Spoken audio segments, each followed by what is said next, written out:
Assalamualaikum warahmatullahi wabarakatuh.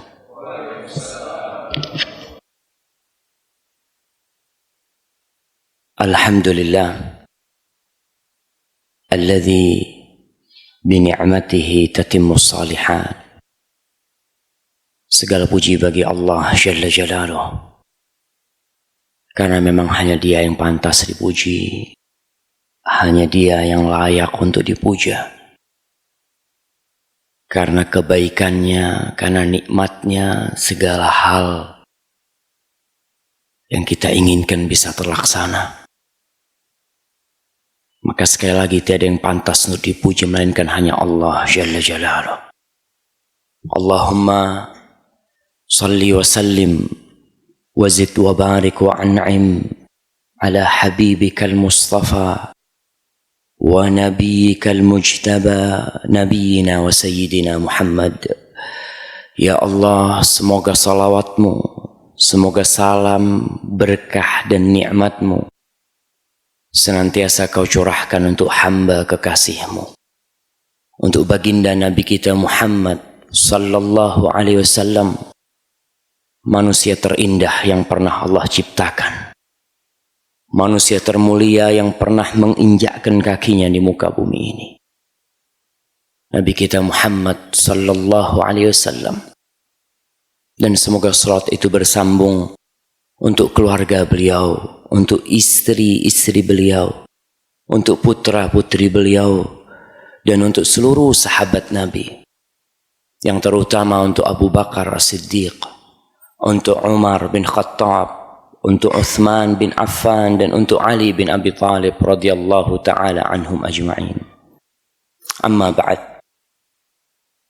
Ma'asyiral muslimin wal muslimat rahimakumullah.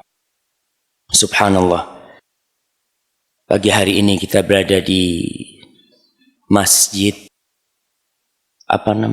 Al-Madani, mengingatkan kita dengan Madinah, mengingatkan kita dengan kota Rasul sallallahu alaihi wasallam yang dahulunya bernama Yathrib atau Yathrib. Rasul sallallahu alaihi wasallam tidak diutus di kota Madinah. Beliau dilahirkan dan tumbuh besar di kota Makkah Al-Mukarramah, bumi terindah yang paling dicintai oleh Allah. Mulailah Nabi kita alaihi salatu wassalam berdakwah di kota Madinah, di kota Makkah Al-Mukarramah. Ketika itu umur beliau 40 tahun. Orang-orang yang menerima dakwah beliau bukanlah orang-orang kaya. Orang-orang yang menyambut dakwah Islam bukanlah orang-orang yang berduit, bukan para pejabat, bahkan budak-budak dan orang-orang yang lemah. Itulah pengikut para nabi. Lambat laun dakwah Rasul sallallahu alaihi wasallam berkembang di kota Mekah. Tapi tidak lama setelah itu dakwah beliau mendapatkan tantangan yang dahsyat. Ayat pertama yang turun adalah Iqra. Setelah Iqra turun ayat kedua, apa jemaah? Anda mau kasih hadiah nih. Nah, Al-Muzammil. Al-Muzammil. Nah, Iqra bismi rabbikal ladzi khalaq. Bukan itulah. Kita wahyu kedua yang turun. Nah, Al-Muddathir. Nah, ya ayyuhal muddathir. Kirim ke belakang sana. Baik. Qum fa'anzir. Bangun engkau, wahai orang yang berselimut. Qum fa'anzir wa rabbaka fakabbir wa thiyabaka fatahhir wa rujza fahjur wa la tamnun tastakthir. Mulai Rasul sallallahu alaihi wasallam berdakwah mengajak umatnya kepada la ilaha illallah. Tantangan demi tantangan beliau hadapi. Sebagian sahabatnya dibantai sampai mati demi menegakkan la ilaha illallah. Ayat-ayat yang turun di kota Makkah Al-Mukarramah adalah surat-surat pendek yang kita baca di juz amma. 95% surat-surat itu turunnya di Makkah, menanamkan tauhid, menanamkan tentang keimanan dengan hari akhir, menancapkan di dada para sahabat bahwa bumi ini akan hancur lebur. Idza sama'un fatarat, idza syamsu kuwirat, idza sama'un syaqqat. Semua penjelasan tentang akan berakhirnya bumi ini. Masjid ini kelak akan rata dengan tanah. Perumahan apa namanya? Antonio apa tadi kita masuk? Hah? San Antonio akan rata dengan tanah dan kita tidak akan tahu di mana kita pernah tinggal. Ditanamkan di hati para sahabat al-iman billah dan iman dengan yaumil akhir. Al-qari'atu mal-qari'ah wa ma adraka mal-qari'ah idza zulzilatil ardu zilzalaha wa akhrajatil ardu athqalaha. Subhanallah. Apa yang dilakukan oleh Rasul sallallahu alaihi wasallam membuahkan generasi-generasi yang minoritas, nggak banyak, sedikit di kota Makkah Al-Mukarramah, tapi mereka seperti pilar-pilar dakwah tauhid itu. Disiksa sampai mati, tetap mereka tidak meninggalkan agama mereka. Wanita pertama yang mati syahid dalam Islam, Sumayyah, ditusuk di kemaluannya sampai meregang nyawanya, tetap dengan la ilaha illallah. Kita sekarang dengan segala kenikmatan yang Allah berikan, sebagian kita menjual agamanya demi sedikit kenikmatan dunia ini. Tapi ternyata kota Mekah tidak mau menerima la ilaha illallah. 13 tahun, waktu yang tidak pendek. 13 tahun Rasul sallallahu alaihi wasallam berdakwah di kota Mekah. Pernah diboikot selama 3 tahun. Bahkan kata sebagian sahabat, kita tuh makan daun-daunan sehingga kita buang kotoran seperti kambing. Begitulah kehidupan para sahabat Nabi. Akhirnya diusir Rasul sallallahu alaihi wasallam. Ketika Rasul sallallahu alaihi wasallam diusir dan para sahabatnya sudah mulai meninggalkan kota Mekah menuju ke Madinah. Sebelumnya ada yang hijrah menuju ke Habasyah. Akhirnya Rasul SAW setelah 13 tahun, tepatnya pada tanggal 27 Safar tahun pertama Hijriah, beliau meninggalkan kota Mekah. Ketika beliau keluar dari kota Mekah, semua orang cinta dengan tanah airnya. Semua orang cinta dengan tempat kelahirannya. Apalagi ini kota Mekah, di situ ada rumah Allah, ada Baitullah di sana. Rasul sallallahu alaihi wasallam ketika keluar dari kota Mekah, beliau mengatakan, wallah, demi Allah, inni la a'lamu annaki ahabbu baladillah ilayya. Demi Allah, aku benar-benar tahu engkau adalah bumi Allah yang paling aku cintai. Wa annaki ahabbu ardillah ilallah. Engkau adalah bumi Allah yang paling dicintai Allah. Wa annaki khairu buq'atin ala wajhil ard wa ahabbuha ilallah. Dan engkau adalah sebaik-baiknya bongkahan bumi di muka bumi ini, dan engkau yang paling dicintai oleh Allah. Terus kenapa beliau keluar? Kata beliau, walaula anna qaumaki akhrajuni ma kharajtu minki. Andai kata bukan karena pendudukmu yang mengusir aku nggak bakal keluar dari negeri ini. Tapi begitulah keridhaan seorang hamba. Tatkala harus berpisah dengan sesuatu yang dia cintai, dia siap berkorban apa saja demi menyampaikan la ilaha illallah ini. Akhirnya Rasul sallallahu alaihi wasallam hijrah menuju ke kota Madinah.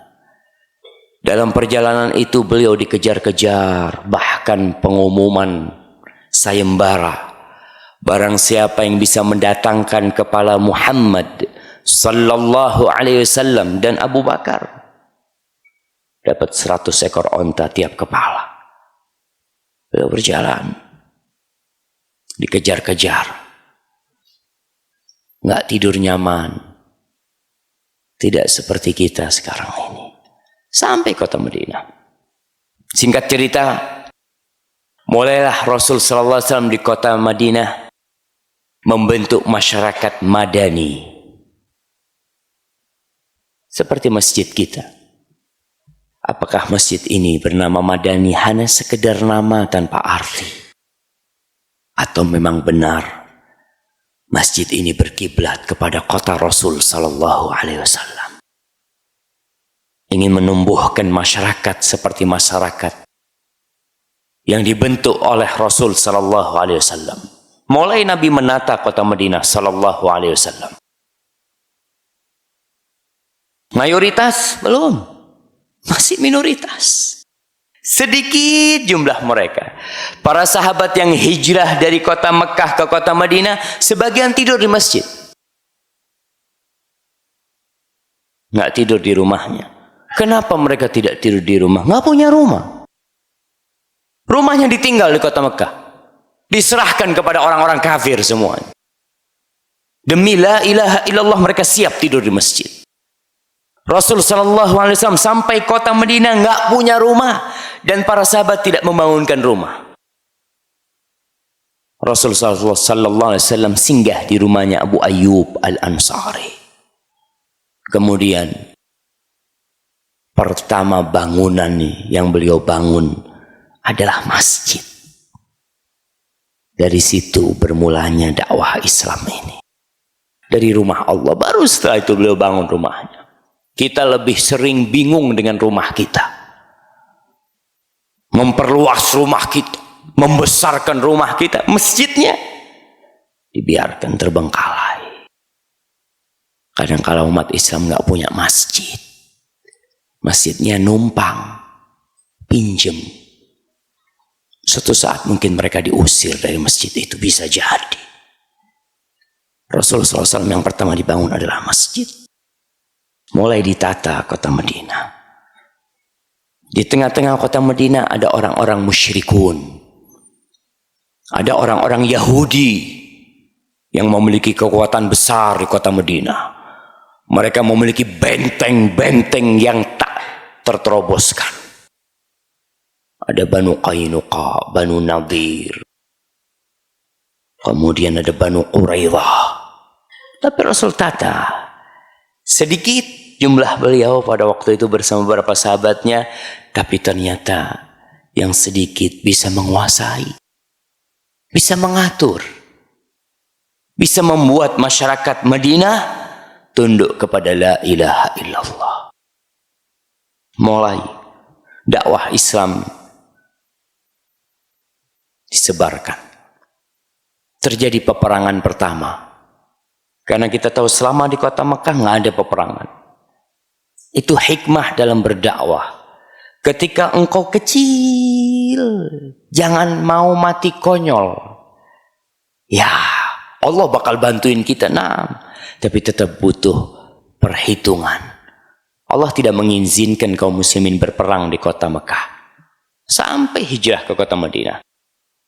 Peperangan pertama yang terjadi adalah perang Badar.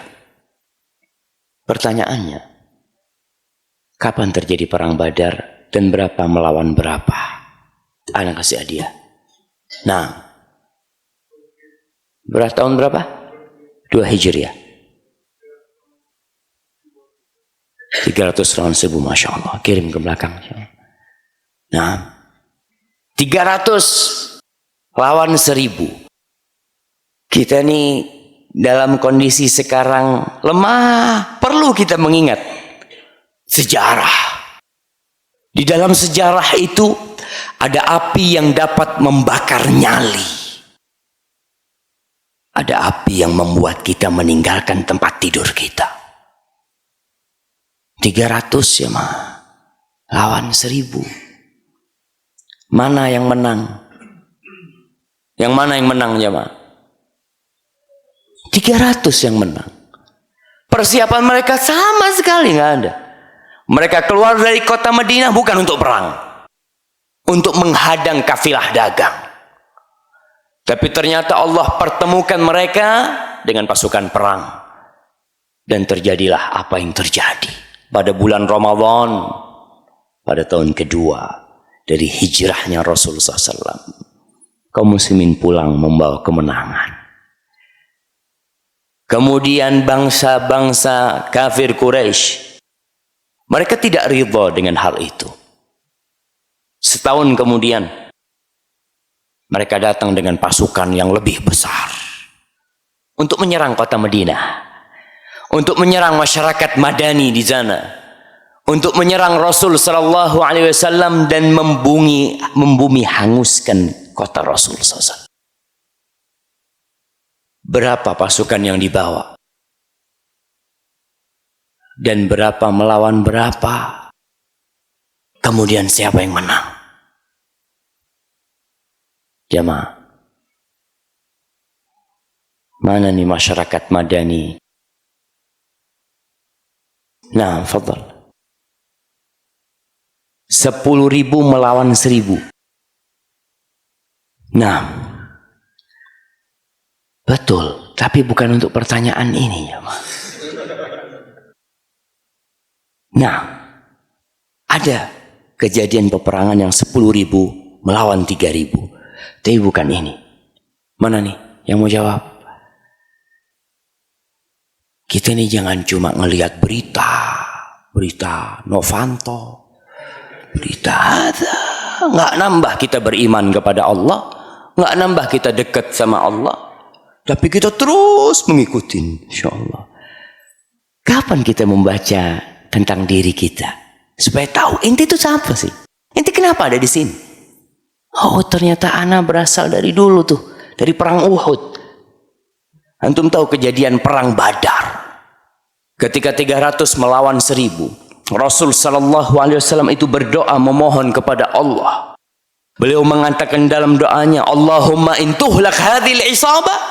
Ya Allah, kalau kelompok ini kalah hancur, yang 300 ini lan tu'bada fil ardi ba'dal yaum. Kau tidak akan lagi disembah di muka bumi ini ya Allah. Beliau maksa minta sama Allah Jalla Jalaluhu. Maka para jemaah kita harus tahu bahwa keberadaan kita nih hasil dari doa Rasul SAW di perang Badar, di perang Uhud. Perang Uhud itu berapa melawan berapa jemaah? Masih lupa antum? Oh, dulu saat waktu SD kita belajar tuh. Nah, waktu SD. Setelah itu nggak ada lagi. Kita nggak pernah baca itu. Maka kita menjadi minoritas di antara mayoritas. Karena kita nggak tahu tentang diri kita. 3.000 melawan 700. Mana yang menang? 3.000. Perang Uhud itu antara menang dan kalah. Orang-orang kafir datang untuk membumi hanguskan kota Madinah dan membunuh Rasul SAW. Apakah target mereka tercapai? Enggak tercapai. Berarti mereka belum menang. Rasul SAW masih hidup. Dan para sahabatnya masih hidup, walaupun banyak yang terbunuh pada waktu itu. Maka pada hakikatnya tidak menang, tidak kalah pada waktu itu. Yang terjadi hanya balas dendam mereka. 70 yang mati di perang Badar dari orang-orang kafir, 70 yang mati kira-kira di antara para sahabat Nabi. Abu Sufyan tatkala dia masih kafir, dia mengatakan, "Al-yawm bi Badr." Hari ini balas dendam untuk perang Badar, kata dia. Kata para sahabat, disuruh jawab sama Rasul SAW, "La sawa." Nggak sama. Kau katakan satu-satu sama yang di Badar, nggak. "Qatlakum finnar wa qatlana fil jannah." Kata para sahabat, yang terbantai dari orang-orang kafir di Badar masuk neraka, dan yang terbunuh di antara kita masuk surga Allah Jalla Jalaluhu. Nggak sama. Selesai kemudian tahun kelima Hijriah terjadi perang Khandaq. 10.000 melawan 3.000. Mana yang menang? Yang 3.000. Apakah karena jumlah mereka sedikit mereka menang? Bukan. Karena Allah Jalla Jalaluhu. Iyansurkumullah fala ghaliba lakum wa iyakhzulkum faman dzalladzi yansurukum min ba'di. Kalau Allah bantu kalian, nggak ada yang bisa ngalahkan kalian. Allah itu Rabbus samawati wal ardh. 10.000 orang yang mengepung kota Madinah selama 1 bulan penuh. Karena dibangun khandak yang membuat mereka tidak bisa masuk ke kota Rasul SAW. Pada waktu itu para sahabat dalam kondisi ketakutan. Tapi Rasul SAW memberikan kabar gembira akan dibukanya, akan runtuhnya Kisra, kerajaan Persia, dan akan runtuhnya Kaisar. Rasul menceritakan hal itu pada kondisi sahabat sedang dikepung. Seorang muslim harus optimis dalam kehidupan ini. Dia memandang kepada janji-janji Allah. Wallahu la yukhliful mi'ad. Allah tidak pernah ingkar janji. Pasti janji Allah. Tinggal kita nih yang harus siap untuk meraih janji-janji Allah itu. Selesai perang Khandaq tahun kelima Hijriah, Rasul sallallahu alaihi wasallam mengeluarkan statement bahwasanya mulai tahun ini nih orang kafir nggak akan nyerang Madinah lagi. Kita yang akan nyerang mereka. Dan betul. Tahun ke-6 Hijriah, Rasul SAW umrah yang pertama kali, tapi nggak boleh masuk kota Mekah. Akhirnya tahun ke-7 Hijriah, setelah terjadi perjanjian Hudaybiyah, beliau umrah. Tahun ke-8 Hijriah, 8 terjadi Fathu Makkah. Berapa tentara yang dibawa oleh Rasul SAW? Kasih hadiah. Jamaah 10.000. 10.000 yang dibawa. Dari jumlah yang 300 naik jadi 700, naik jadi 3.000, naik dari 10.000. Subhanallah, semakin banyak umat Islam. Sampai ke kota Mekah, para sahabat melanjutkan perjalanan ke Hunain. Perang Hunain melawan Hawazin. Pada waktu itu jumlahnya 10.000 plus 2.000. Dari penduduk Mekah yang masuk Islam jadi 12.000. Apa kata mereka ketika menuju ke Hunain? Sebagian di antara mereka mengatakan, "Lan nughlabal yawm min killah." Kita nggak bakal dikalahkan karena jumlah kita sedikit. Jumlah kita banyak. Bakal menang kita ini dengan jumlah yang banyak. Subhanallah. Ketika muncul kesombongan di dalam jiwa. 12.000 berjalan dengan Rasulullah SAW menuju ke Hunain. Sampai Hunain ternyata Hawazin sudah mempersiapkan diri di sana, melempari para sahabat dengan panah. Dari 12.000 semuanya kabur. Yang tersisa hanya 100 orang bersama Rasulullah SAW. Subhanallah. Kemana Yang 11.900 orang kabur. Ketika ada kesombongan di diri mereka, ketika merasa besar, ketika merasa mampu berbuat dengan jumlah mereka, lupa dengan Sang Pencipta. إِذْ أَعْجَبَتْكُمْ كَثْرَتُكُمْ فَلَمْ تُغْنِ عَنْكُمْ شَيْئًا وَضَاقَتْ عَلَيْكُمُ الْأَرْضُ بِمَا رَحُبَتْ ثُمَّ وَلَّيْتُمْ مُدْبِرِينَ. Ketika kalian bangga dengan jumlah kalian, maka ketika itu bumi yang luas menjadi sempit buat kalian dan kalian kabur. Allah mengingatkan bahwa kita menang itu bukan karena jumlah, jamaah. Akhirnya para sahabat mulai kumpul kembali. Allah peringatkan. Jadi kekalahan-kekalahan itu untuk mengingatkan mereka kepada Allah. Kita ini besar karena Allah. Kita ini menang karena Allah, bukan karena kita. Setelah terjadi Fathu Makkah, Rasulullah SAW pulang ke Madinah. Tahun ke-10 beliau haji. Haji itu jadi haji yang pertama dan terakhir beliau sallallahu alaihi wasallam. Setelah itu beliau pulang ke kota Madinah. Beliau meninggal dunia. Pertanyaannya, kapan meninggalnya Rasul sallallahu alaihi wasallam? Jamaah, kapan wafatnya Rasul sallallahu alaihi wasallam?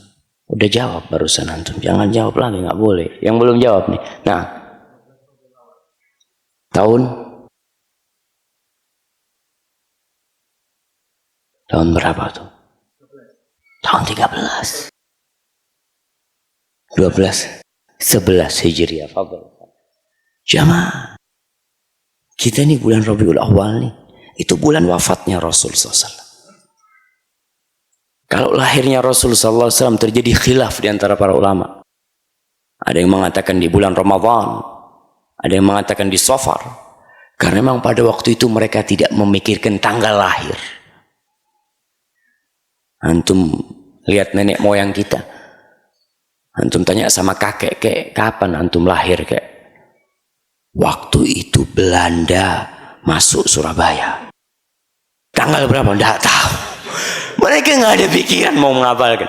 Tapi setelah Islam mulai jaya, mulai ketahuan. Rasulullah SAW meninggal pada hari Senin, tanggal 12 Rabiul Awal tahun 11 Hijriah. Sallallahu ala nabiyina Muhammad. Ketika beliau meninggal dunia, kota Madinah gelap gulita. Anas bin Malik menceritakan radhiyallahu taala anhu, tatkala Nabi alaihi salatu wassalam masuk ke kota Madinah, ketika itu Madinah terang semuanya. Maka kalau kita ada istilah Al-Madinah Al-Munawwarah, dari situ penamaannya. Terang kota Madinah. Tapi tatkala Rasul sallallahu alaihi wasallam meninggal dunia, gelap kota Madinah. Tapi Islam tidak berhenti. Tidak dengan wafatnya Rasul sallallahu alaihi wasallam sebuah para sahabat diam. Tidak. Mereka tahu Islam ini harus disampaikan ke seluruh penjuru dunia. Abu Bakar melanjutkan perjuangan Rasul sallallahu alaihi wasallam.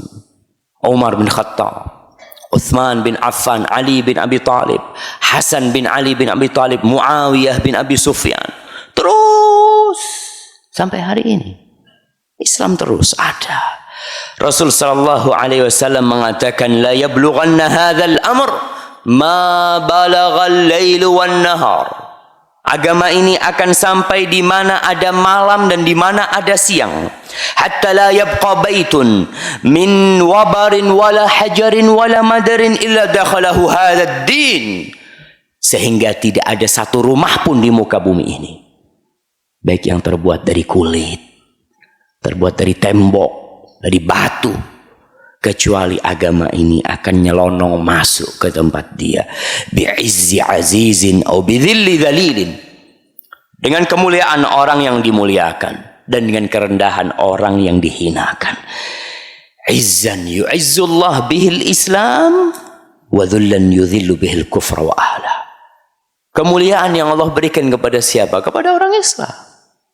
Dan kehinaan yang Allah timpakan kepada orang-orang kafir dan kekufuran mereka. Para jamaah, Masya Allah, Islam sampai ke Mesir. Di masa siapa Islam sampai ke Mesir? Umar bin Khattab. Islam sampai ke Palestina yang dibawa kekuasaan Romawi, kekuatan yang begitu dahsyatnya. Tapi subhanallah, bisa sampai ke sana. Kemudian Islam sampai ke Indonesia.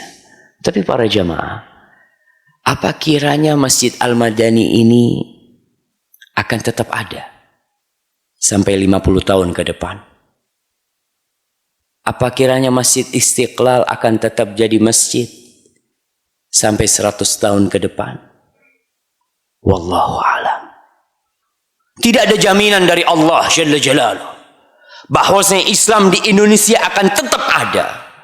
Tidak ada jaminan dari Allah Jalla Jalaluh bahwasanya madrasah-madrasah Islam, kuburan-kuburan kaum muslimin akan tetap ada sampai kiamat. Nggak ada jaminan. Bisa jadi cucu kita sudah nggak tahu lagi bahwasanya bahwa pernah ada Islam di sini. Bisa jadi. Antum tahu dengan Andalusia, Spanyol, Islam di sana itu 800 tahun lebih. Tapi kalau antum berangkat ke sana sekarang, nggak ada. Muslim yang ada hanya pendatang. Muslim dari Maroko, Muslim dari Tunis, dari Jazair. Kalau penduduk asli habis. Siapa yang menghabisi? Musuh-musuh Allah Jalla Jalaluh. Allah berfirman, "Walan tarda 'ankal yahudu walan nasara hatta tattabi'a millatahum." Enggak akan ridha orang Yahudi dan Nasara sampai engkau ngikutin agama mereka. Dan itu yang terjadi di Andalusia. Ketika Ratu Isabella menguasai, umat Islam punya 2 pilihan atau 3 pilihan. Pilihan pertama, hijrah, meninggalkan Andalusia. Pilihan kedua, murtad, jadi Nasara. Pilihan ketiga, dibunuh. Jadi kalau kita berbicara tentang toleransi, umat Islam dipaksa untuk toleransi. Nggak usah diajarin umat Islam toleransi. Kau kok ngajarin umat Islam toleransi seperti ngajarin buaya berenang. Buaya, anaknya buaya, ente ambil, ajarin berenang. Insya Allah, yang ini, yang kanan, yang kiri, gitu kan. Ente buaya diajarin berenang. Pelajarin Islam. Baca sejarah Islam. Di mana Islam mayoritas, di situ minoritas terjaga. Dihormatin orang-orang minoritas, dijaga gerejanya, dijaga sinagog mereka, nggak boleh dihancurin. Ketika Islam masuk ke Palestina, antum bisa berangkat ke sana sekarang ke Palestina. Ada gereja-gereja yang sebelum zamannya Umar bin Khattab sampai hari ini tetap berdiri, sampai hari ini. Tapi antum berangkat ke Andalusia, ke Spanyol, tidak ada satupun masjid yang pernah dibangun umat Islam yang masih dipakai sholat hari ini. Nggak ada. Jadi kalau berbicara lebih lama mana Islam di Spanyol dengan orang Nasoro di Palestina ketika datangnya Umar bin Khattab radhiyallahu taala. Lebih mana? Lebih lama mana? Di Palestina cuma 700 tahun waktu itu. Dari lahirnya Nabi Isa ke penaklukan Umar bin Khattab 700 tahun. Tapi di Andalusia 800 tahun umat Islam di sana. Habis. Bicara toleransi, umat Islam itu sangat toleransi. Allah turunkan ayat-ayat toleransi dalam Al-Qur'anul Karim. Nabi SAW ajarkan tentang bagaimana umat Islam menghormati orang-orang non-muslim. Sampai hari ini gereja-gereja Nasara tetap ada. Dan sampai hari ini umat Nasara dari mulai zamannya Umar bin Khattab sampai hari ini tetap ada perkampungan Nasara. Antum bisa lihat di Bethlehem sana ada gereja Al-Mahd, Kanisatul Mahd, yang disebut gereja tempat lahirnya Nabi Isa alaihissalam. Sampai sekarang tetap berdiri. Nggak ada umat Islam menghancurkan ketika itu. Lah, dilarang sama Rasulullah SAW. Kita diajarkan untuk menghormati. Kita diajarkan untuk menghargai, tapi kita diajarkan untuk mengatakan lakum dinukum waliyadin. Kita menghormati engkau. Nah, engkau mau bangun rumah, butuh bantuan kita, kita bangunin. Tapi untuk urusan agamamu, mohon maaf. Kita jagain gerejamu, kita nggak akan hancurkan gerejamu. Tapi kalau kita disuruh ikut, mohon maaf. Nahnu muslimin. Kita kaum Islam. Tapi memang kita akan lihat kenapa kita seperti ini sekarang. Umat Islam yang banyak jumlahnya sekarang, berapa jumlah umat Islam? 1,6 miliar. 1.600 juta. Yang 200 juta di Indonesia. Sisanya di bumi Allah yang lainnya. Tapi kenapa dengan jumlah yang banyak umat Islam ditindas? Umat Islam dibantai di Afrika Tengah. Habis satu kampung muslim dihabisin. Sama kejadiannya seperti di Spanyol sana. Perkampungan kaum muslimin berubah menjadi perkampungan non muslim. Kok bisa? Jumlah mereka banyak. Nah, tapi ada sesuatu yang membuat mereka diusir di sana. Rohingya. Pernah dulu negeri Islam berdiri di sana. Kerajaan Islam pernah berdiri di sana. Ketika Islam berdiri di sana, apa orang-orang Hindu dan Buddha ditindas? Tidak. Mereka tetap ada. Tapi tatkala mereka yang berkuasa, dihabisin umat Islam. Kemudian kita lihat umat Islam di Bosnia. Islam pernah sampai sana. Tapi beberapa tahun yang lalu Islam mau dihabisin di sana. Umat Islam benar-benar seperti sabdakanlah Rasul SAW. Wih, banyak tapi sedikit. Mayoritas tapi minoritas. Umat Islam dibantai di Irak sana, di Syam, di Afghanistan, di tempat-tempat yang umat Islam mayoritas tapi seakan-akan mereka bukan mayoritas. Rasulullah sallallahu alaihi wasallam bersabda, "Yushiku an tada'a 'alaikumul umam kama tada'al akalatu ila qas'atiha." Hampir-hampir umat-umat nih mengeroyok kalian. Ini salah satu tanda kiamat. Nah, umat-umat datang ngeroyok kalian seperti orang yang saling memanggil ketika mau makan bersama. Antum kalau makan bersama satu nampan nih, nasinya banyak. Antum makan sendiri nggak bisa, kebanyakan nasinya. Antum makan panggil, ya Allah, makan. Panggil semua, kumpul semua. Seperti itu umat Islam, seperti nasi yang dikerubutin sama orang banyak. Para sahabat bertanya, "Awa min qillatin nahnu yawma idzin ya Rasulullah?" Apakah kita pada waktu itu sedikit jumlahnya sehingga dikeroyok? Karena memang orang kalau dikeroyok nggak mungkin lah. Bapak-bapak ngomong mamanya, kita dikeroyok tadi. Ente berapa orang? Kita 8 orang. Yang royok 3. Insya Allah. Ente 8 orang dikeroyok 3 orang. Iya kata dia. Kalah kita. Insya Allah. Maka para sahabat bertanya, nggak mungkin kalau banyak dikeroyok.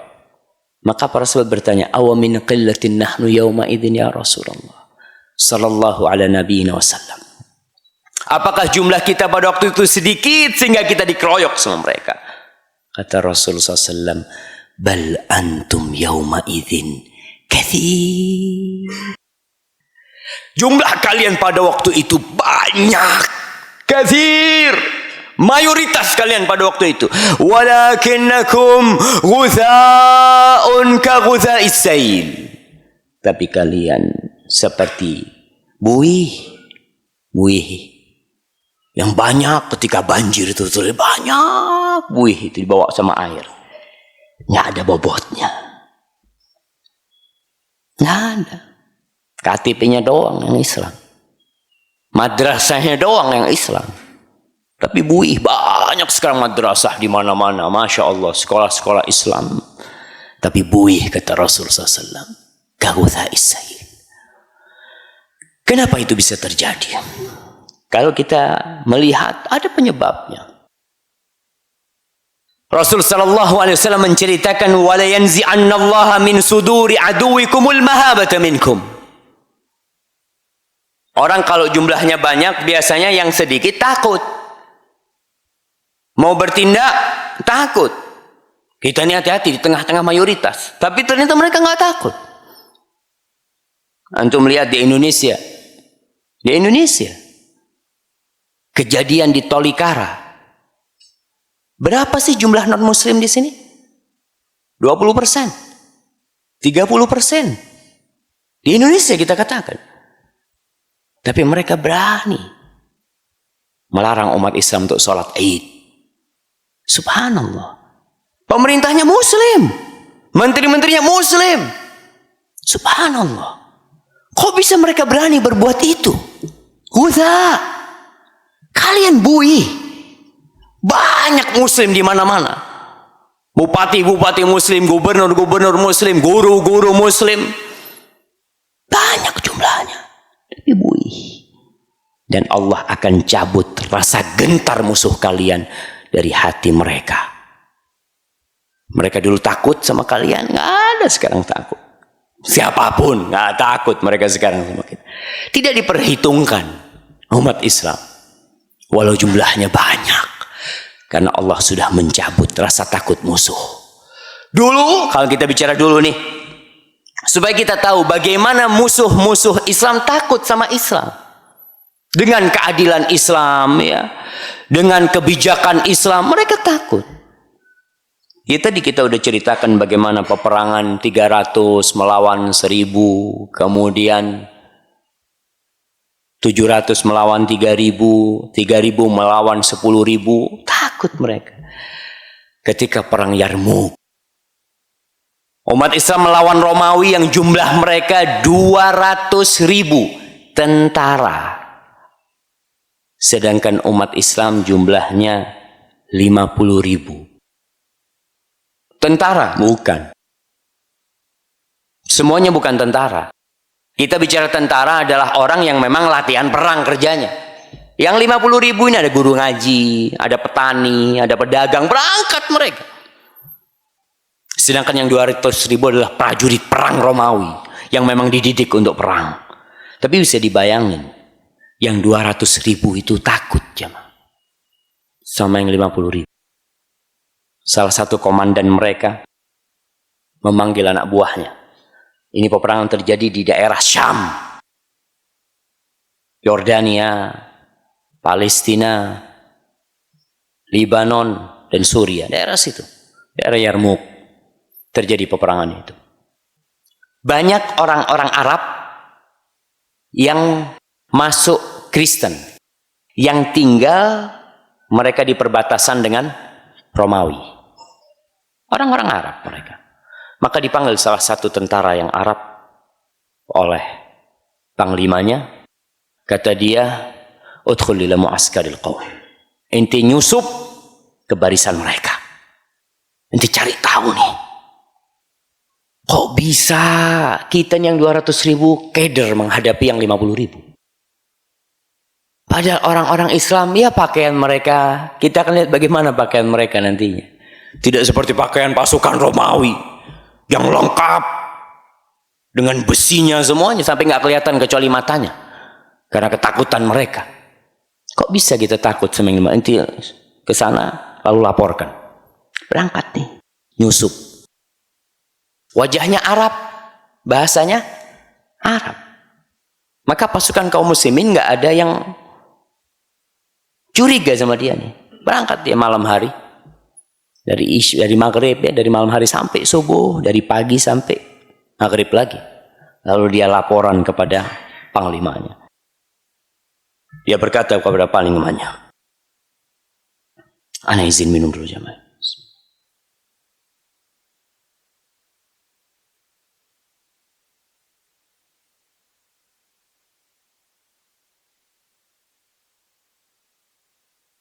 Kata penyusup ini, ji'tuka min 'indi qaumin yaqumuna al-laila kullah yusallun wa yasumuna an-nahar. Aku baru datang dari satu kaum, dari satu masyarakat yang kerjanya mereka di malam hari itu begadang. Ngapain? Nonton bola. Begadang, duduk-duduk di alun-alun. Begadang main gaple. Begadang nonton film. Kata pasukan ini, kata penyusup ini, yusallun. Mereka bangun malam sholat. Wa yasumuna an-nahar. Siang harinya mereka puasa. Malamnya sholat, siang harinya puasa. Wa ya'muruna bil ma'ruf wa yanhauna 'anil munkar. Mereka beramar ma'ruf dan bernahi mungkar. Tidak membiarkan kemungkaran terjadi. Ruhbanun bil lail wa fursanun bin nahar. Ini sifat diberikan oleh orang Nasoro, orang Nasrani. Dia mensifati pasukan kaum muslimin ini di malam hari seperti pendeta-pendeta mereka. Ruhbanun bil lail. Di siang hari seperti jawara-jawara mereka. Ini pernyataan orang Kristen tentang pasukan umat Islam pada waktu itu. Ruhbanun bil lail wa fursanun bin nahar. Maksudnya kalau kepingin tahu mereka tuh kayak gitu tuh mereka. Kadang-kala kita melihat orang yang sholat malam siang harinya lemes. Ente kenapa lemes? Sholat malam. Subhanallah. Yang sehat-sehat nggak pernah sholat malam. Tapi mereka menggabungkan dua tuh. Malam hari mereka bangun, siang hari mereka tetap semangat. Itu pernyataan mereka. Lau yasriqu malikuhum laqata'u yadah. Kata orang ini, andai kata raja mereka itu mencuri, pasti dipotong tangannya. Dia ingin menceritakan bagaimana kondisi Nasoro pada waktu itu dan kondisi umat Islam. Kondisi Nasoro udah rusak, agamanya udah rusak. Yang dipotong cuma orang-orang miskin yang mencuri. Lalu penyusun mengatakan, kalau yang mencuri itu rajanya dipotong sama mereka. Walau zana la rajamu, andai kata rajanya berzina dirajam sama mereka. Kenapa? Li'itharihimul haq wattibaihim iyahu 'alal hawa. Karena mereka lebih cinta dengan kebenaran daripada hawa nafsu mereka. Mereka tidak berpikir untuk mendapatkan rumah yang mewah. Mereka tahu semuanya bakal hancur lebur. Apa kata rajanya ketika mendapatkan informasi ini?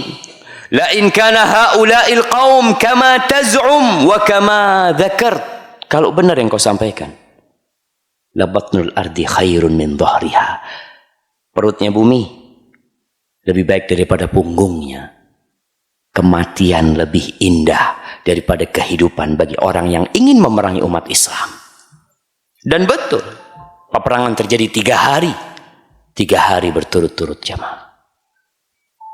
Dulu peperangan dulu itu mengandalkan jumlah. Jumlah semakin banyak,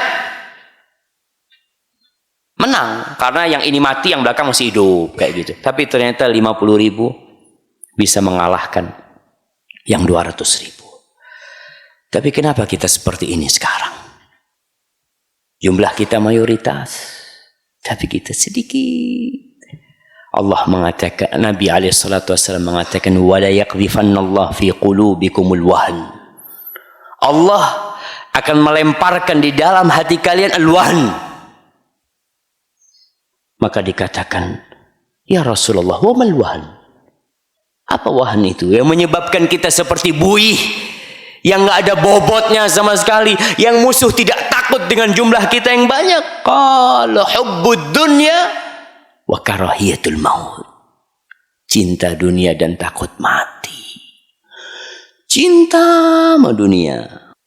Para jemaah, tidak dilarang seorang muslim itu mencari dunia. Nggak apa-apa ente kepingin punya rumah mewah, kepingin punya mobil mewah, tapi jangan menjadikan cintamu kepada dunia melupakan engkau kepada akhiratmu. Engkau kepingin punya motor yang bagus, fadhol. Tapi ingat, suatu hari motormu akan kau tinggalkan. Rumahmu yang kau bangun suatu hari, engkau akan dikeluarkan dari rumah itu. Mau tidak mau. Maka ini yang terjadi dengan kaum muslimin. Mereka tidak takut lagi dengan umat Islam. Coba kita melihat para sahabat Nabi. Bagaimana mereka menghadapi dunia ini. Ketika Masya Allah. Apa suruh berhenti Ustaz? Belum kan? Enggak kan?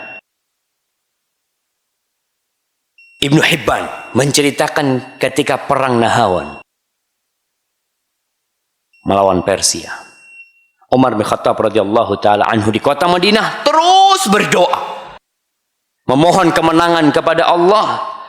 Wa yantadhiru mithla sayhatil hubla, dan Umar ini menanti kemenangan kaum muslimin seperti orang yang sedang mau melahirkan. Orang kan ketika mau melahirkan itu ngeden ya. Ngeden itu bahasa Indonesia. Hah? Ngejen. Mengejan, Masya Allah. Anak baru pertama dapat nih, alhamdulillah. Mengejan, seperti Umar bin Khattab menunggu kelahiran itu. Hudzaifah ibnu Yaman menulis surat kepada Umar bin Khattab, ngirim seseorang untuk memberikan kabar gembira kepada Umar bin Khattab tentang kemenangan itu. Ketika datang, orang ini mengatakan, "Absyir ya Amirul Mukminin." Bergembiralah wahai Amirul Mukminin, bi fathin a'azzallahu fihi al-Islam wa ahla. Dengan kemenangan yang Allah memuliakan Islam dan orang-orang Islam. Wa adzalla fihi syirka wa ahla, yang Allah hinakan kesyirikan dan para pengikut kesyirikan itu. Umar langsung bertanya kepada orang ini, panglima perang yang dikirim oleh Umar bin Khattab, An-Nu'man bin Muqrin. Yang dikirim sama Umar bin Khattab, An-Nu'man bin Muqrin. Maka Umar bertanya kepada utusan ini, An-Nu'man ba'athak? Nu'man yang mengutusmu? Qala ihtasib Nu'man ya Amirul Mukminin. Bersabarlah wahai Amirul Mukminin, mohonlah pahala kepada Allah. Nu'man meninggal dunia. Fabaka Umar bersterja. Umar menangis. Dia mengatakan inna lillahi wa inna ilaihi raji'un. Kegembiraan Umar bin Khattab dengan kemenangan lupa dengan kematian satu orang. Satu orang. Umar nangis. Umar beristirja. Wa qala wa man wayhak. Kata dia, dan siapa lagi yang meninggal? Qala fulan. Wa fulan. Wa fulan hatta adda nasa. Dia sebutkan banyak orang. Lalu utusan ini mengatakan wa akharin. Ya Amirul Mukminin, la ta'rifuhum. Dan masih banyak yang lain yang tewas wahai Amirul Mukminin, yang engkau tidak mengenal mereka. Yang engkau tidak mengenal mereka. Faqala Umar radhiyallahu ta'ala anhu wa huwa yabki. Umar bin Khattab radhiyallahu ta'ala anhu berkata dalam kondisi dia menangis. Kata Umar, la yadurruhum an la ya'rifahum Umar, lakin Allah ya'rifuhum. Tidak membahayakan mereka Umar tidak kenal sama mereka, tapi Allah kenal sama mereka. Subhanallah. Ada orang-orang yang terkenal, yang memiliki nama besar. Ada manusia-manusia yang berjuang untuk Allah, tidak ada yang mengenal mereka. Mereka tidak pernah muncul di televisi. Mereka tidak pernah naik di mimbar mungkin. Tapi mereka berjuang untuk Allah Jalla Jalaluh.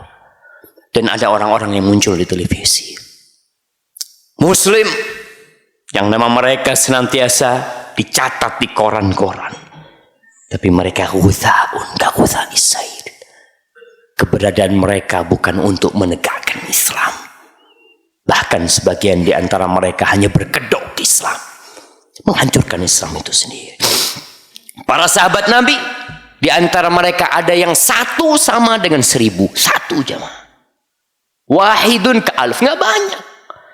1 sama dengan 1000. Banyak di antara kita 1000 nothing, sifir. 1000 nggak ada artinya. Kejadian ini pada masa Umar bin Khattab radhiyallahu taala anhu. Ketika Umar bin Khattab mengutus pasukan perang untuk menaklukkan Mesir, Umar melihat penaklukan Mesir ini butuh waktu yang panjang. Maka Umar merasa ada sesuatu. Di dalam riwayat Zaid bin Aslam, dia menceritakan ketika Umar merasa terlambat penaklukan kota Mesir ini, Umar menulis surat kepada panglima perang yang dikirim ke Mesir, Amr bin al-As. Amma ba'd, kata Umar, faqad ajibtu li ibta'ikum an fathi Misr. Aku benar-benar heran yang membuat kalian terlambat bisa membuka kota Mesir. Wa ma dzaka illa lima ahdathtum wa ahbabtum minad dunya ma ahabba'atukum. Ini terjadi kok tidak seperti yang lainnya. Ini terjadi karena kalian telah melakukan sesuatu. Kalian telah mencintai dunia. Seperti kecintaan musuh kalian kepada dunia itu. Umar tahu penyakit yang membuat umat Islam ini jadi nggak bisa menang, mayoritas tapi minoritas, dikarenakan kalian sudah cinta sama dunia. Wa inna Allah Ta'ala la yansuru qauman illa bisidqi niyatihim. Allah tidak membantu, tidak menolong suatu kaum kecuali karena kebenaran niat mereka. Niat, kenapa engkau berjuang untuk Islam? Lillahi Ta'ala. Oh, lihat.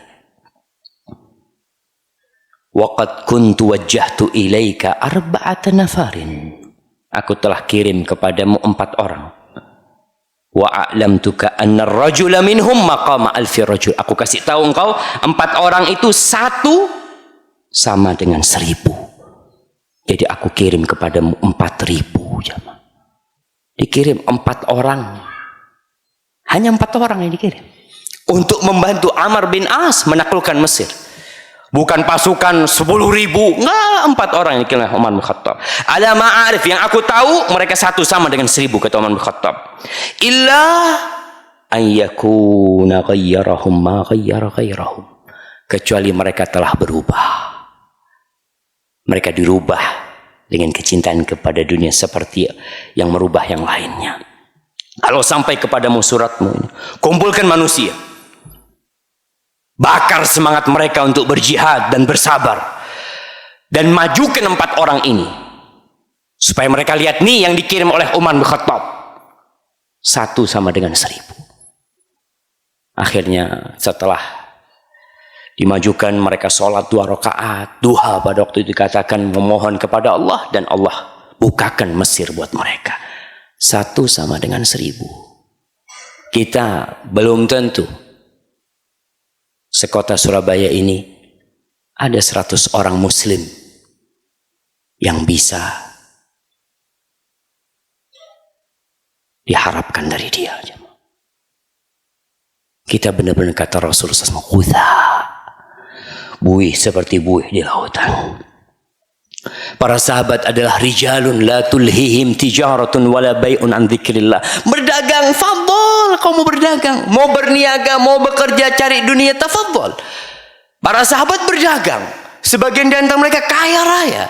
Tapi Allah menyebutkan la tulhihim tijaratun wala bai'un an dzikrillah wa iqamis shalah wa ita'iz zakah yakhafuna yawman tataqallabu fihi alqulub wal absar.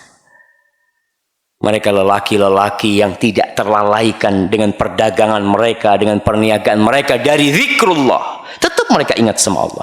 Tetap mereka menegakkan sholat. Mereka bayar zakat. Dan yang terpenting, mereka memiliki keimanan dengan hari akhir. Dia tahu dunia ini akan mereka tinggalkan semuanya. Ma'asyarul muslimin. Abu Talha. Siapa yang tahu sama Abu Talha yang kasih hadiah?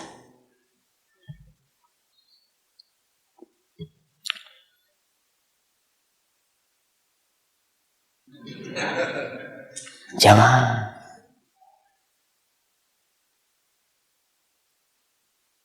kita nggak kenal sama mereka.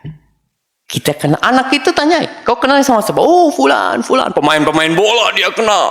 Masya Allah, nendangnya bagus, dia dapat sepatu emas, dia dapat ini itu. Masya Allah. Hubbud dunia, kecintaan kepada dunia. Apakah kalau kau nonton bola itu, kalau orang nonton bola bisa sholat tahajud, kita suruh nonton bola aja mah.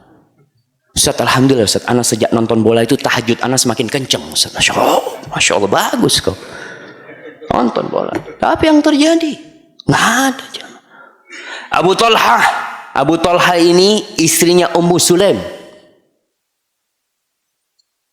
Ketika masuk Islam, Abu Talha melamar Ummu Sulaim. Tapi waktu itu dia masih musyrik. Dia mengatakan, halumma ya Ummu Sulaim ilal ahmari wal asfar. Ummu Sulaim, yuk kau menikah denganku, aku kasih emas, perak, apa semuanya.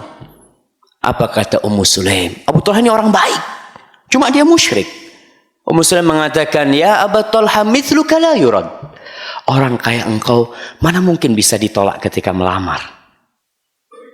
Walakinnaka mru'un kafir wa ana muslimah. Tapi engkau kafir, sedangkan aku muslimah, kata dia. Fa in aslamta, kalau kau masuk Islam, aku ridho maharku keislamanmu, kata dia. Masuk Islam Abu Talha, jemaah. Mahar termulia itu maharnya Ummu Sulaim. Dia mengislamkan suaminya. Dan bukan Islam karena menikah saja, bukan. Rasul sallallahu alaihi wasallam mengatakan, la sautu Abi Talha fil jaish khairun min alfi rajul. Kata Rasul SAW, suaranya Abu Talha di pasukan perang itu lebih mulia daripada 1000 tentara, jamaah. Subhanallah. Antum ada orang-orang ketika bersuara, musuh itu langsung keder. Antum kadang-kala ada orang bentak antum, marah sama antum, tahu-tahu lemes kakinya antum. Abu Talha kalau dia menjerit, itu musuh bisa keder. Radhiyallahu ta'ala anhu. Kita lihat Muhammad ibn Wasi'. Kita butuh memandang kepada mereka agar kecintaan kita kepada dunia ini luntur, sehingga kita tahu bahwa semua bakal kita tinggalkan. Nenek moyang kita, para sahabat Nabi dan para tabi'in, mereka yang menaklukkan Afghanistan.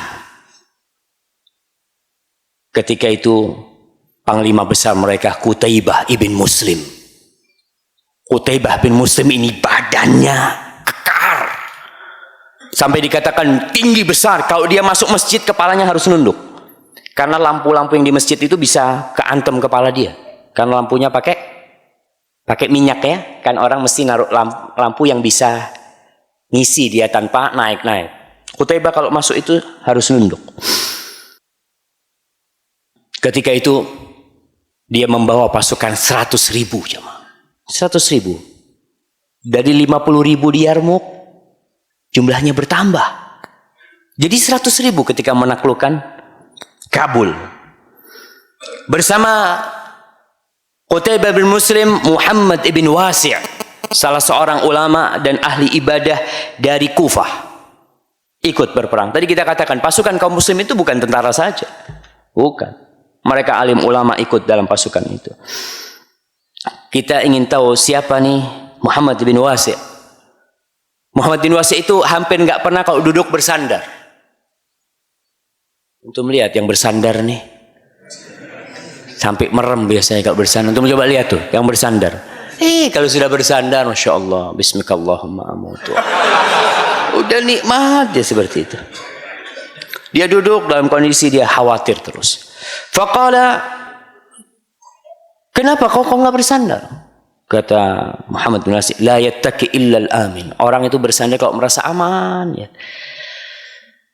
Aku tidak akan bersandar sampai aku melewatin sirat nantinya. Subhanallah. Dia beriman bahwa semua akan dia tinggalkan. Dan ada sirat yang dibentangkan di atas neraka jahanam yang harus dilewatin oleh setiap orang. Dia mengatakan, kalau aku lewat, aku akan bersandar nantinya. Ketika mereka sampai ke Kabul, sebelum peperangan dikobarkan, Qutaibah bin Sa'id salat, dia mohon kepada Allah, lalu dia mengatakan kepada pasukannya, ibhathu li an Muhammad bin Wasi', tolong carikan di mana Muhammad bin Wasi'. Mereka cari barokah dari doanya orang-orang soleh, jemaah. Mereka menghormati para alim ulama, pemimpin-pemimpinnya, panglima perang itu. Dicari sama orang-orang ini. Mereka mendapati Muhammad bin Wasi' sedang sholat duha. Iya, kejadian Mesir itu bukan waktu duha. Kalau nggak selesai sholat Jumat ketika Amr bin As. Kabul pada waktu duha. Muhammad bin Wasi' sedang sholat duha, kemudian dia pegang tombaknya, dia berdiri, dan dia bersandar berdiri di tombaknya itu. Tidak duduk, berdiri. Wa rafa'a sabbabatahu ilal hayyil qayyum. Dia angkat jari telunjuknya, menunjuk kepada Allah Jalla Jalaluhu. Dia mengatakan, Ya Hayyu Ya Qayyum, Ya Hayyu Ya Qayyum birahmatika nastaghith, Allahumma ansurna. Wahai Zat yang hidup, yang ngurusin alam semesta ini, dengan rahmatmu ya Allah kami meminta pertolongan. Allahumma ansurna, ya Allah tolong kami ya. Tidak minta tolong kepada pasukan yang jumlahnya banyak, tidak. Akhirnya orang-orang yang nyari datang, mengatakan kepada Qutaibah bin Muslim, dikasih tahu, Muhammad bin Wasi' selesai sholat, dia berdiri di tombaknya, dan dia memohon kepada Allah. Nangis Qutaibah bin Muslim. Lalu dia mengatakan, Wallahi alladhi la ilaha illahu, la isba'u Muhammad bin Wasi' khairun indi min mi'ati alfi sayfin syahir wa min mi'ati alfi syabin tarir. Demi Allah, jari telunjuknya Muhammad bin Wasi' lebih aku cintai daripada 100.000 pasukan perang. Lebih aku cintai daripada 100 pedang dan 100 pemuda-pemuda yang bawa pedang itu. Qutaibah tahu kita ini menang bukan karena jumlah kita, bukan, karena Allah yang bantu kita, jamaah. Kalau Allah tidak bantu kita, Allah biarkan kita, nggak ada. Apapun persiapan kita, apalagi kita nggak punya persiapan, seperti yang terjadi sekarang ini.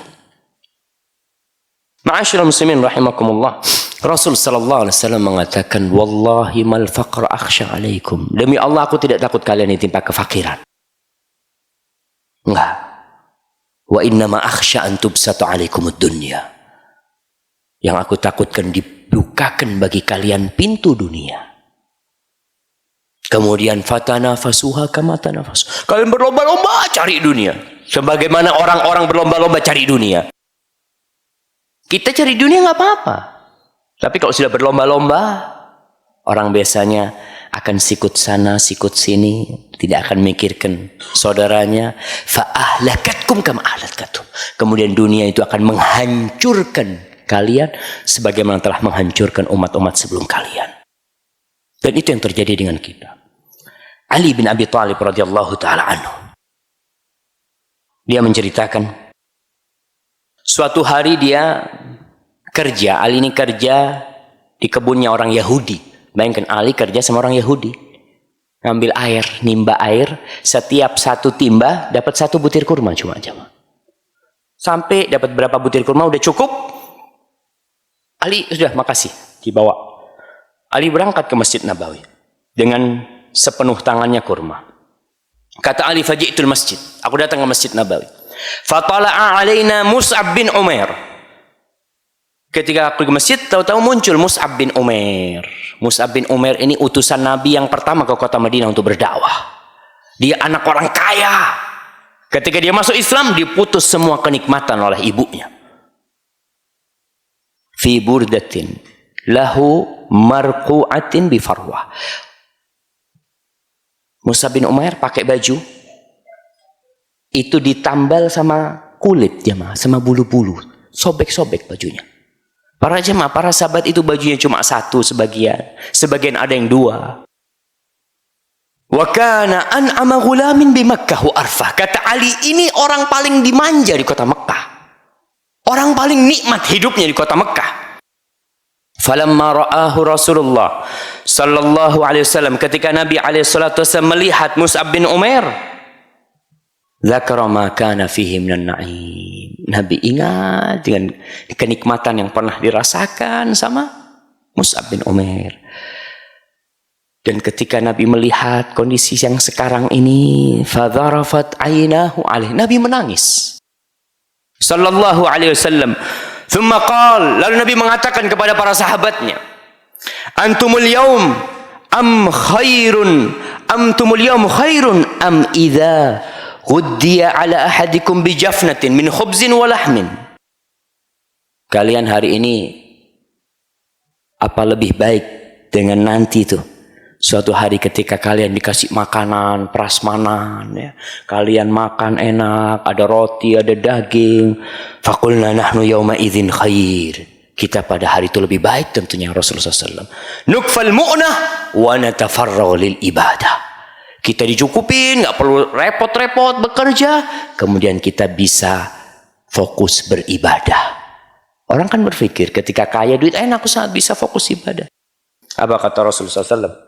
Bal antumul yawm khairun minkum yawma idzin. Kalian hari ini lebih baik daripada nantinya. Dan itu sudah terjadi. Dibukakan pintu rezeki sama kita buat kita, tapi ternyata kita tidak fokus ibadah juga. Terus solusinya gimana? Nih terakhir nih. Ana sampai jam berapa? Ana lihat sudah pada ngantuk semua. Tapi yang terakhir jamaah. Solusinya gimana? Rasul SAW ketika menceritakan kondisi umat Islam yang mayoritas tapi minoritas mereka, seperti terjadi di Indonesia ini kita lihat. Antum lihat gedung-gedung tinggi, ada yang punya umat Islam? Jarang. Pabrik-pabrik besar, perusahaan-perusahaan maskapai yang punya Islam 1-2 orang, sisanya non Muslim. Kita kan mayoritas, iya, tapi Rasul SAW mengatakan, idza tabayatum bil 'ainah wa akhadtum adnab al baqar wa raditum biz zara' wa taraktumul jihad sallatallahu alaikum dhullan la yanzi'u hatta tarji'u ila dinikum. Kata Rasulullah SAW, kalau jual beli kalian sistemnya 'ainah, sistemnya riba terselubung. Ini itu ada sistem jual beli riba terselubung. Ya kita lihat di Indonesia sudah nggak ada lagi riba. Bismillah. Yang ada bunga. Orang Islam tuh kalau dikatakan ini riba, na'udzubillah, saya nggak mau riba. Ada bunganya mas. Iya berapa persen? Nggak ada. Wa akhadtum adnabal baqar wa raditum bizar'. Kalian sibuk dengan sapi-sapi kalian. Ini perumpamaan tentang orang sibuk dengan dunianya. Kalian sibuk dengan kebun-kebun kalian. Orang kerjanya jalan-jalan, nikmat, ke villa, tidur, masya Allah. Dunia yang dipikirin. Wa taraktumul jihad, dan kalian tinggalkan jihad. Allah akan timpakan kepada kalian dzullan, kehinaan. Nih, mayoritas tapi minoritas. Kehinaan la yanzi'u, kehinaan itu tidak akan dicabut sama Allah. Sampai kapan? Hatta tarji'u ila dinikum, sampai kalian kembali ke agama kalian. Cuma satu jalan kalau kita ingin menjadi seperti umat terdahulu. Kita kembali kepada agama kita. Agama kita yang dibawa oleh Rasul SAW. Bukan agama Islam yang sudah dimodifikasi jadi Islam liberal, dimodifikasi lagi jadi Islam Nusantara, dimodifikasi lagi jadi Islam Surabaya nanti. Iya, Islam mulai dimodifikasi semua. Tetap kehinaan itu akan ada. Dan setan berusaha bagaimana kita tidak kembali ke Islam yang benar. Enggak. Soalnya kalau kita kembali kepada Islam yang dibawa oleh Rasulullah SAW, habis semua kekufuran. Mereka takut. Maka tetap musuh-musuh Islam berusaha, jangan sampai orang Islam ini kembali ke Islam. Islam yang mana? Islam yang benar. Islam yang benar yang kayak apa, Ustaz? Ya kayak Rasul SAW. Ya, disampaikan oleh Rasul kepada para sahabatnya dan diamalkan oleh beliau SAW. Bukan maunya kita tuh Islam. Menurut saya, loh itu menurut kamu. Kalau menurut saya seperti ini. Semua dibungkus Islam. Adat-adat kesyirikan dibungkus Islam. Kita lihat umpamanya melarung laut, nyembelih kerbau, dibawa ke laut sambil baca Al-Fatihah. Islam Ustaz. Kan Al-Fatihah. Oke, Al-Fatihah Muslim. Tapi memberikan kepala kerbau kepada lautan itu syirik. Kau mengatakan inna solati wa nusuki wa mahyaya wa mamati lillahi rabbil alamin. Tapi kau berikan kepada selain Allah. Maka para jamaah, solusinya cuma satu. Kembali ke agama kita. Pelajarin Islam ini. Makmurkan masjid. Datangi kajian. Antum tiap hari cari dunia, kapan cari akhirat? Oke lah, cari dunia dari pagi sampai sore. Kali 6 hari seminggu. Hari Ahad ngaji. Rata-rata kita Islamnya Islam keturunan jamaah. Kita nggak pernah belajar Islam. Kita lebih berat dengan dunia kita daripada keislaman kita. Hadza wallahu a'lam shawab. Itu yang bisa kita kaji pada kesempatan kali ini. Apabila benar itu dari Allah Jalla Jalaluh. Kalau ada yang salah dan kurang berkenan, itu dari diri saya sendiri. Allah dan Rasul terbebaskan dari kesalahan itu.